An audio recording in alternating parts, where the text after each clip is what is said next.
என்ன சரணையா எல்லா புடவையும் எடுத்து வெளியே போட்டு வச்சுட்டு உட்காந்துட்டு இருக்க? எல்லா புடவை இருக்குது தான் பேர். பட் எதுக்குமே வந்து ப்ளவுஸ் இல்லை. நம்ம ப்ளவுஸ் தைக்க கொடுக்கலாம், மொத்தமாக எடுத்து போய் கொடுக்கலாம் அப்படின்னு சொல்லிட்டு எல்லா புடவையும் எடுத்து வச்சுட்டேன். எடுத்து வச்சுட்டு நான் எப்பயுமே புடவை மடிக்கும் போது புடவைக்கு உள்ளே வச்சு தான், தைச்ச ப்ளவுஸாக இருந்தால் பரவாயில்ல, தைக்காத ப்ளவுஸாக இருந்தாலும் பரவாயில்ல, புடவை உள்ளே வச்சு தான் மடித்து வைப்பேன். ஸோ இப்போ கொஞ்சம் நாளாக சரி சீக்கிரம் எடுத்து வைக்கிறதுனால அவங்க அடைச்சிட்டு இருக்க மாதிரி இருந்தது. அதனால் சேரீலாம் எடுத்து ப்ளவுஸ்லாம் தூக்கி பக்கத்தில் போட்டேன். சரி ப்ளவுஸ் தைக்காத ப்ளவுஸ்லாம் தனியாக எடுத்து வச்சுட்டு தைச்ச ப்ளவுஸ்லாம் அதோட புடவையோட மடித்து வைக்கலாம்னு சொல்லிட்டு தான் இப்போ சாரீ மடிப்பில் சொல்லிட்டு எடுத்து போட்டு வச்சுருக்கேன். நான் கல்யாணம் ஆனது வந்து வாங்கின பேங்கிள்ஸில் வந்து பார்த்தீங்கன்னா இந்த பாக்ஸ் தான் வச்சுருக்கேன். ஏற்கனவே வந்து பார்த்தீங்கன்னா நாங்கள் இங்கே சூப்பர் மார்க்கெட்டில் வந்து பார்த்தீங்கன்னா பர்ச்சேஸ் பண்ணியிருந்தோம். அங்கே தான் வந்து பார்த்தீங்கன்னா இந்த பாக்ஸ் எடுத்துகிட்டு வந்தேன். பட் இது உள்ளே எனக்கு எப்படி வைக்கிறதுனே வந்து தெரியல. நிறைய பேர் நான் வீடியோஸ்லாம் பார்த்துருக்கேன். நிறைய பேர் உள்ளே இந்த பேப்பர் அட்டையை சுருட்டி அதில் வச்சுருப்பாங்க. அழகாக இருக்கும் டிசைனிங், அந்த நீட்னஸ் வந்து ரொம்ப சூப்பராக இருக்கும். நானும் வைக்கணும்னு பார்க்குறேன் பாரு நான் எந்த கோலத்தில் வச்சுருக்கேன். ஃப்ரெண்ட்ஸ் இதில் வந்து பார்த்தீங்கன்னா இந்த வளையலாமே வந்து பார்த்தீங்கன்னா கண்ணாடி வளையல். ஸோ இதெல்லாம் உடச்சிக்கிச்சுன்னா திரும்ப யூஸே ஆகாது. அதனால் இதெல்லாம் சரி எடுத்து ஒழுங்காக வைக்கலாம் அப்படின்னு சொல்லிட்டு எல்லாத்தையுமே வந்து பார்த்தீங்கன்னா வந்து எடுத்து வச்சுருக்கேன்.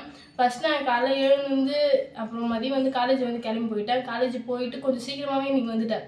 ஃபோன் பண்ணோடனே இவர் வந்து கூப்பிட்டு வந்தார். கூப்பிட்டு வந்ததுக்கப்புறம் வந்து பார்த்தீங்கன்னா சரி இருக்கிற வேலை இதான், நம்ம இந்த வேலையை செய்யலாம், செய்யலை வேணாம் சரி அப்போ செஞ்சுக்கலாம்னு சொல்லிட்டு பார்த்தீங்கன்னா அது மாதிரி போயிட்டே இருக்கும். அப்புறம் வந்து பார்த்தீங்கன்னா டக்குன்னு வந்து பரவாயில்ல இந்த புடவை நம்ம கட்டி இந்த மாதிரி எடுக்கலாம், இந்த புடவை கட்டிட்டு இந்த இடத்துக்கு போகலாம் அப்படின்னு சொல்லி தோணும்போது அது ப்ளவுஸ் இல்லை. நான் நிறைய டைம் வந்து பார்த்தீங்கன்னா அதை ஃபீல் பண்ணியிருக்கேன். போன வாட்டி கூட வந்து பார்த்தீங்கன்னா இந்த சாரீ வந்து வேர் பண்ணியிருந்தேன். இதுக்கு வந்து இதோட ப்ளவுஸ் வந்து பார்த்தீங்கன்னா இந்த பாருங்க தைக்காமலே இருக்குது. நான் யூஸ் பண்ண ப்ளவுஸ் வந்து பார்த்தீங்கன்னா என்னோடய மேரேஜ் ப்ளவுஸ். கூரை போடைக்கு வந்து மேட்சிங்காக ரெட் கலர் ஜாக்கெட் இருக்கும் இல்லையா, அந்த ஜாக்கெட் தான் நான் வந்து போட்டிருந்தேன். ஒருத்தவங்க கேட்டிருந்தாங்க, நான் அதை கவனித்தேன், என்னம்மா சாரீக்கும் ப்ளவுஸுக்கும் சம்மந்தமே இல்லை அப்படின்னு சொல்லிட்டு. அதனால் நான் அந்த ப்ளவுஸில் இருக்கலாம் நான் வந்து வேறு ப்ளவுஸ் போட்டு அந்த சாரீ வந்து கட்டிக்கிட்டேன். இப்போலாம் ட்ரெண்டே அதான் போயிட்டுருக்கு, சாரீக்கு வேறு ப்ளவுஸ் போடுறது. பட் இருந்தாலும் எனக்கு அது சூட்டபுளாக ஆகலை. அதனால சரி எல்லா ப்ளவுஸுக்கும் தைக்காத ப்ளவுஸ்லாம் எடுத்து தைச்சிடலாம் அப்படின்னு சொல்லிட்டு எடுத்து வச்சுருக்கேன். நான் வந்து கடைக்கு வேறு போகணும். ஏன்னா இங்கே வந்து ப்ளவுஸை மட்டும் கொடுத்து தைக்கணுன்னா ரேட் ரொம்ப அதிகம். ப்ளவுஸ் கூட நம்மளே லைனிங் அப்புறம் அது கூட நாட்லாம் வைக்கிற மாதிரி இருந்தால் அதெல்லாம் வாங்கி கொடுத்துட்டா கொஞ்சம் ரேட் கம்மியாகவே இருக்கும். அதனால தான் வந்து பார்த்திங்கன்னா ப்ளவுஸில் எடுத்து வச்சுட்டு கடைக்கு போயிட்டு நம்ம லைனிங் வாங்கிட்டு அதுக்கு தேவையான திங்ஸு, அதாவது நாட்டு வைக்கிறதுக்கு டிசைன் வைக்கிறதுக்கு ஏதாவது அந்த நாட்டு அந்த இதெல்லாம் தேவைப்படும் இல்லையா, லேஸு, அதெல்லாம் வாங்க சொல்லிட்டு அதை எடுத்து வச்சுருக்கேன். ஓகே, இது இவ்வளோ நல்லா தூங்கிட்டு இருந்த புடவைக்கெலாம் இன்றைக்கி விடிவு காலம் தான். ஆமாம், விடிவு காலம். அங்கே இருக்கும்போது வந்து பார்த்தீங்கன்னா அங்கே அத்தை வீட்டில் இருக்கும்போது எங்கேயுமே எங்களால் போக முடியாது. காலேஜ் போகிறதுக்கே நேரம் கரெக்டாக இருக்கும். இங்கே இருக்கிறதுனால கொஞ்சம் கிட்டேயே இருக்கிறதுனால நாங்கள் சீக்கிரம் போய் வரதுனால கொஞ்சம் நேரம் இருக்குது. அந்த நேரத்தில் இந்த வேலையை செய்யலாம்னு சொல்லிட்டு நினைப்பேன். அங்கே இருக்கும்போது வந்து பார்த்திங்கன்னா முக்கியமாக நான் ஒரு 2 3 ப்ளவுஸ் இப்போ ரீசெண்டாக தைச்சிருப்பேன். அதுவும் இங்கே வந்ததுக்கப்புறம் தான் தைச்சேனே.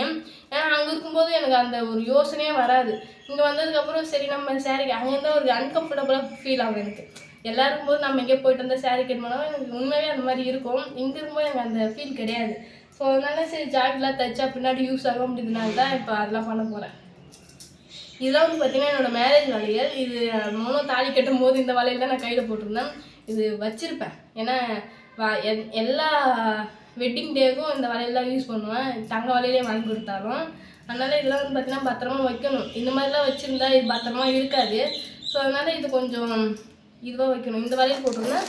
அப்புறம் பாருங்கள், மோஸ்ட்லி எனக்கு கல்யாணத்தப்போ இந்த வளையல் போடணும்னு ஆசை. இதுதான் வந்து பார்த்திங்கன்னா கல்யாண வளையல் சொல்லுவாங்க. இந்த வளையல் போடணும்னு ஆசை. எங்கேஜ்மெண்ட்டுக்குலாம் நான் இந்த வளையல் தான் போட்டிருந்தேன். அதுக்கப்புறம் அம்மா வந்து சொன்னாங்க இந்த வளையல் போட்டால் கொஞ்சம் நல்லாயிருக்கும், இதுவும் கல்யாண வளையல் தானே. அதனால் அம்மா வாங்கிட்டு வந்த வளையல் தான் இந்த வளையல். இது வந்து பார்த்தீங்கன்னா மொனம் வாங்கிட்டு வந்த வளையல். ஸோ இதில் வந்து சைஸ் சின்னதும் பெருசும் சேர்த்தே வந்து கலந்து வாங்கி வந்துட்டாங்க. அதனால் இது போடல, இதுதான் போட்டுக்கிட்டேன். இது நல்லா இருந்தது ஃப்ரெண்ட்ஸ். இந்த வளையெல்லாம் பத்திரமா எடுத்து வைக்கணும். சரி இந்த வேலையெல்லாம் செய்யலாம் தான் ஃப்ரெண்ட்ஸ் உட்காந்துருக்கோம். நான் இப்போ வந்து இந்த புடவைலாம் எனக்கு எதுக்குமா விருந்து வச்சாங்களே அதுக்காக எடுத்து வச்ச புடவை. ஸோ இதெல்லாம் நான் வந்து அந்த சீலே பிரிக்காமல் வச்சுருந்தேன். இது பத்தலாமல் பெரியம்மா வந்து எங்களுக்கு லைனிங்கோடு எடுத்து வச்சுருந்தாங்க இந்த புடவையை. ஸோ இது லைனிங்லாம் இருக்கும்போதே தைக்கணும். ஏன்னா நானே ஆல்ரெடி 2 3 புடவைக்கு லைனிங் எடுத்துகிட்டு வந்து தான் ஃப்ரெண்ட்ஸ் வச்சுருக்கேனே. அதையும் எடுத்து போட்டு தைக்கலாம்னு சொல்லிட்டு தான் வந்து பார்த்திங்கன்னா எல்லாத்தையும் எடுத்து கழிச்சு போட்டு வச்சுருக்கேன். கலை எடுத்துலாம் கொஞ்சம் ஈஸியாக தான் இருக்கும், எடுத்து அடுக்கிறது தான் ரொம்ப கஷ்டமாக இருக்கும். அது மட்டும் இல்லாமல் என்கிட்ட இருக்கிற சாரீஸ் இவ்வளோ தான் பார்த்துக்கணும். இவ்வளோதானா இன்னும் வாங்கித்தான்னு சொல்கிறியா? ஃபஸ்ட்டு வாங்கிக்கலாம். ஃபஸ்ட்டு இதெல்லாம் சும்மா கிடக்குதுன்ட்டு தான் எதுவும் உனக்கு சேரீ வாங்கி தராமல் இருக்கேன். ஓகேவா?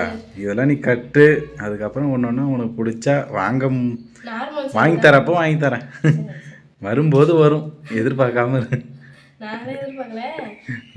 இந்த மாதிரி பட்டு சாரீஸை விட சாதா சாரீஸ் கடை தான் கொஞ்சம் ஈஸியாக இருக்கும், நல்லாவும் இருக்கும் எனக்கு. நான் இன்னைக்கு வந்து காலேஜில் வந்து என்னோடய ஃப்ரெண்ட்ஸ்கிட்ட வந்து பார்த்தீங்கன்னா என்னோடய ஃபோனில் இருக்க ஃபோட்டோஸ்லாம் காமிச்சேன். இப்போ நாங்கள் லீவில் இருந்தோம் இல்லையா, எக்ஸாம் முடிஞ்சுட்டு இப்போ வந்து ஒரு 1 மந்த்து எப்பயுமே இல்லாமல் இந்த வருஷம் தான் பார்த்தீங்கன்னா 1 மந்த்து கிட்ட லீவில் இருந்தேன் வீட்டில்.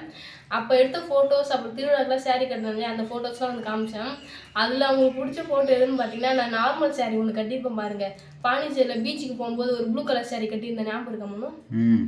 அந்த சாரீ தான் நல்லா இருக்குது, அது உனக்கு சூப்பராக இருக்குது. ஏன்னா அது ரொம்ப சிம்பிளாகவும் இருக்குது, ஜாக்கெட்லாம் ரொம்ப சிம்பிளாக எனக்கும் கரெக்டாக இருந்துச்சு. ஸோ அந்த புடவை சூப்பராக இருந்துச்சு. எனக்கும் பார்க்கும்போது அந்த ஃபோட்டோவும் சரி புடவையும் சரி சூப்பராக இருந்தது.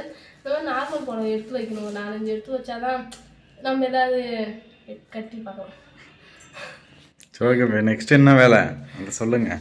நெக்ஸ்ட்டாக தான் ஜாக்கெட் எடுத்து வைக்கணும். இதில் எங்கே தான் ஜாக்கெட் இருக்குன்னு தெரியல. சாரியோட கொடுத்துடலாமா இல்லை ஜாக்கெட் தனியாக நம்மளே இது பண்ணி தரணுமான்னு தெரியல. அவங்கள்ட்ட கொடுத்தா அவங்க நீ கட் பண்ணுவா, அவங்க கட் பண்ணிப்பாங்கல்ல. அப்போ இது ஒரு ப்ளவுஸ், இது சாரி. சரி, நெக்ஸ்ட்டு இது வந்து அக்கா எடுத்து கொடுத்தது. சங்கீதாக்கா எடுத்து கொடுத்தாங்க, விருந்துக்கு எடுத்து கொடுத்தது. இதுலேயும் வந்து பார்த்தீங்கன்னா ஜாக்கெட் இருக்குது. இந்த கலர் உனக்கு சூப்பராக இருக்கும்னு நினைக்கிறேன், நல்லா இருக்குது, மயில் கலர். சரி, இதையும் எடுத்து கொடுத்துடலாம். வீடு பால் காய்ச்சும் போது கூட இந்த போல தான் கட்டலான்னு இருந்தேன். டக்குன்னு நான் ப்ளவுஸ் தைக்க கொடுக்கும்போது வந்து பார்த்தீங்கன்னா அவங்க ப்ளவுஸ் தைச்சே தரல ஃப்ரெண்ட்ஸ், ரொம்ப வந்து லேட் ஆகிடுச்சு. அதனால நான் ஏற்கனவே இருந்த புடவை தான் இதை வந்து சரி தான் கட்டிக்கிட்டேன். நான் அதிகமாக கட்டினதே இந்த சாரியும் இந்த சாரியும் தான். நெக்ஸ்ட் இதோட ப்ளவுஸ் புடவையும் சேர்த்தே வச்சிருமா? சேர்த்தே வையா, அவங்க பார்த்துக்கலாம். ஆமாம், வாரம் அடிக்கணும் புடவைலாம். இந்த ப்ளவுஸு அதுக்கு பாருங்க ஃப்ரெண்ட்ஸ், லைனிங்லாம் ஆல்ரெடி எடுத்து வச்சுருக்கேன். இந்த ப்ளவுஸ் முதல் புடவை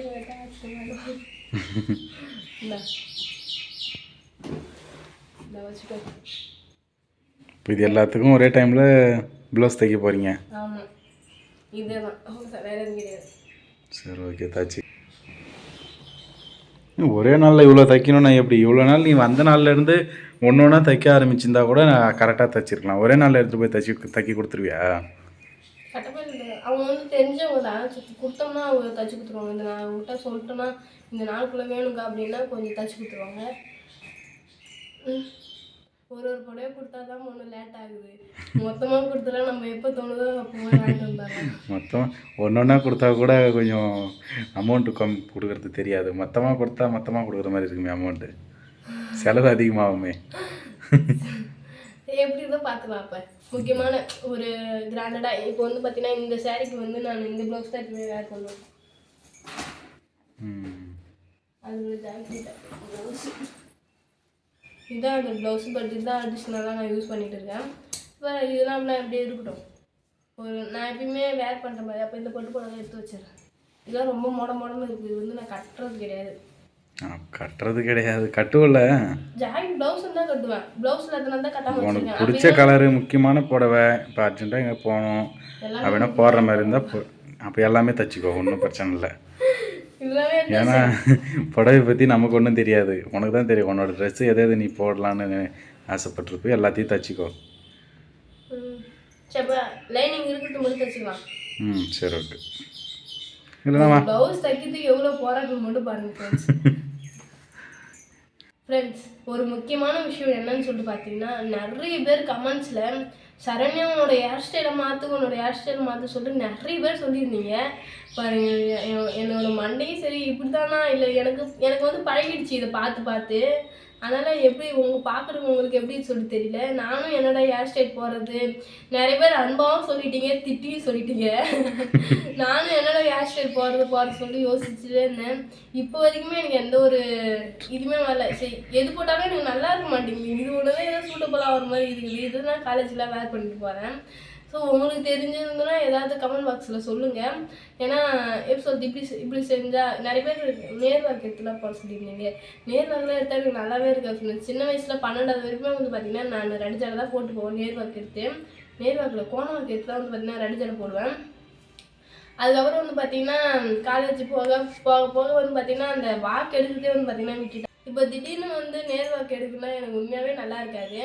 ஸோ சரி இருக்கட்டும், அதெல்லாம் ஒரு பக்கம் இருந்தாலுமே சரி, உங்களுக்கு தெரிஞ்ச ஹேர் ஸ்டைல் இந்த மாதிரி ஹேர் ஸ்டைல் பண்ணால் உங்களுக்கு நல்லா இருக்கும் சரண்யா அப்படின்னு நீங்கள் ஏதாவது நினச்சிங்கன்னா மறக்காமல் கமெண்ட் பாக்ஸ் வந்து கமெண்ட் பண்ணுங்கள். கண்டிப்பாக நான் அந்த ஹேர் ஸ்டைல் வந்து பார்த்தீங்கன்னா ட்ரை பண்ணி பார்க்குறேன். ஸோ நெக்ஸ்ட் வீட்டில் வந்து பார்த்தீங்கன்னா ஹேர் ஸ்டைலை சேஞ்ச் பண்ணிவிட்டு வந்துட்டு வரேன். ஸோ அதான் ஃப்ரெண்ட்ஸ், எல்லாம் ப்ளவுஸையும் வந்து பார்த்தீங்கன்னா தைக்க எடுத்துகிட்டு போயிடுவோம். இதெல்லாம் வந்து பார்த்தீங்கன்னா எடுத்து அடிக்கிட்டு இருக்கிற வேலையெல்லாம் முடிச்சுட்டு நம்ம சீக்கிரம் போனால் தான் பொழுதோட கொடுத்துட்டு வர முடியும். அதான் ஃப்ரெண்ட்ஸ், இந்த வீடியோ உங்களுக்கு பிடிச்சிருந்தா லைக் பண்ணுங்கள், ஷேர் பண்ணுங்கள், கமெண்ட் பண்ணுங்கள். மறக்காமல் சரண்யா மனோராஜ் யூடியூப் சேனல் வந்து பார்த்தீங்கன்னா சப்ஸ்கிரைப் பண்ணிடுங்க. டாடா பாய்.